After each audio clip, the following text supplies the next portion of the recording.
சீரியல்களின் full எபிசோடுகளை Sun டிவியில் ஒளிபரப்பான உடனே எக்ஸ்க்ளூசிவாக சன் நெக்ஸ்டில் மட்டும் ஃப்ரீயா பாருங்கள்.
அப்போ நீ உஷாவை தான் உன் புருஷனுக்கு கட்டி வைக்கணும்னு ஆசைப்படுறியா?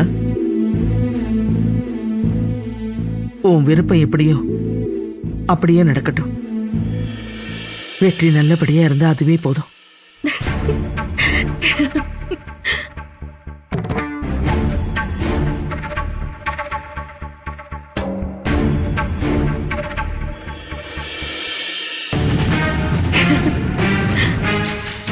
இத நம்ம போட்டு பார்க்கலாமே.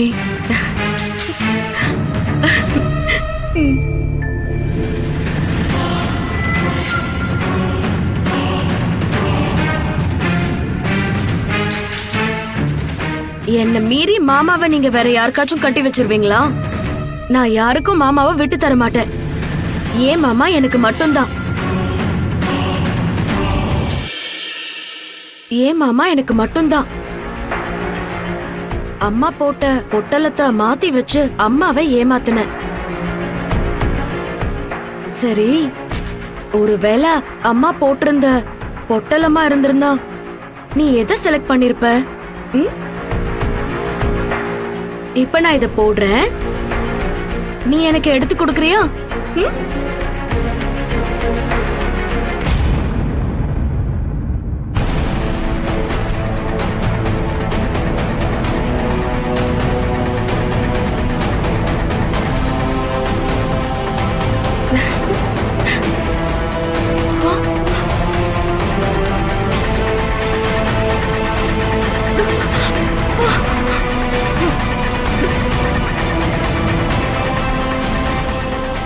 என்னக்கா, நான் மாமாவை கட்டிக்க கூடாதா?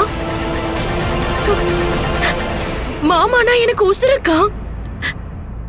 எனக்கு மாமா வேணும். நான் மாமாவை நல்லா பாத்துப்பேன். அகிலனையும் சேர்த்துதான் சொல்றேன். நான் மாமாவுக்காக எவ்வளவோ திருட்டுத்தனம் பண்றேன். உனக்கு அது புரியலையா? எனக்கு மாமா வேணும். அதுக்காக தானே இதெல்லாம் செய்யறேன். ஏங்கா நீ கூட இத புரிஞ்சுக்க மாட்டேங்கிற? சரி, நான் என்ன செஞ்சா மாமாவை எனக்கு கட்டி கொடுப்ப? நான் அதே மாதிரி பண்றேன்.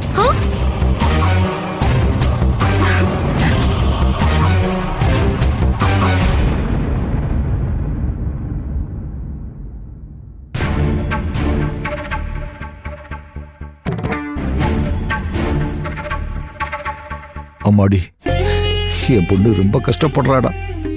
அவளை பாத்தியா? அவ செய்யறது அவளுக்கே தப்புன்னு தெரியுது. ஆனா அவ மாமனுக்காக உருகுறா.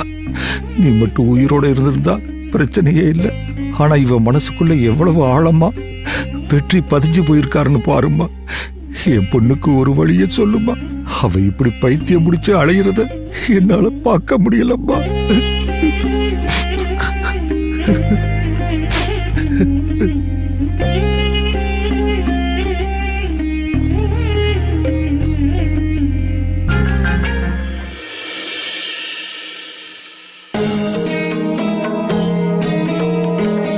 என்ன இந்த புள்ள இம்புட்டு கோவமா இருக்கா?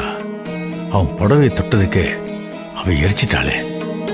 இவளுக்கு எப்படி ஒரு நல்ல வாழ்க்கை அமைச்சு கொடுக்கறது?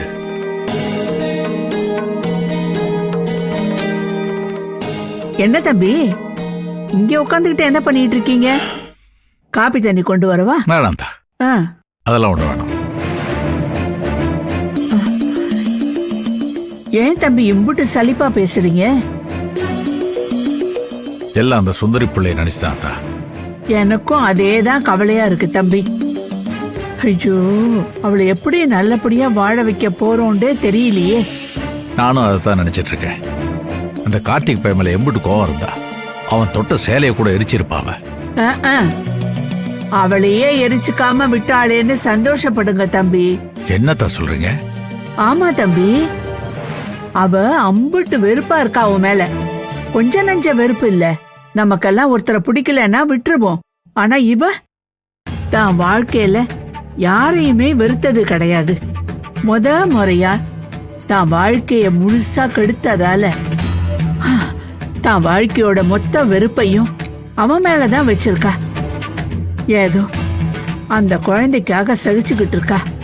இருந்தாலும் இம்புட்டு கோவம் அவன் பண்ணது கொஞ்சமா நஞ்சமா? இம்புட்டு கோவம் கூட இல்லைன்னா அப்புறம் அவளை நம்ம புள்ளேன்னு சொல்லிக்கிறதுலயோ அந்த வெக்காளி அத்தா புள்ளேன்னு சொல்லிக்கிறதுலயோ அர்த்தமே இல்லையே தம்பி. சரி, உங்களால அவனை மன்னிக்க முடியுமா தம்பி? அது எப்படித்தான் முடியும்? மன்னிக்க கூடிய ஆளாவன் அதே தம்பி, அவ கழுத்தை அறுத்துக்கிட்டு செத்தாலும் சாவாளே தவிர அவங்க கூட சேர்ந்து வாழ மாட்டா. ஏன், நான் உயிரோட இருக்கிற வரைக்கும் நானே அதை நடக்க விட மாட்டேன். அத்தா, வெறுப்புங்கிறது நாளுக்கு நாள் கொஞ்சம் கொஞ்சமா குறையணும். ஆனா இங்க நாளுக்கு நாள் கூடி இப்ப இந்த நிலைமையில வந்து நிக்குது. இன்னும் எங்கெல்லாம் போய் நிக்குமோ? அவ உச்சக்கட்ட வெறுப்புல இருக்கா தம்பி. இனிமே என்ன நடந்தாலும் சரி, ஏன் உலகமே தலைகீழா நின்னாலும் சரி, அவ அந்த படுபாவி பைய கூட சேர்ந்து வாழ மாட்டா தம்பி.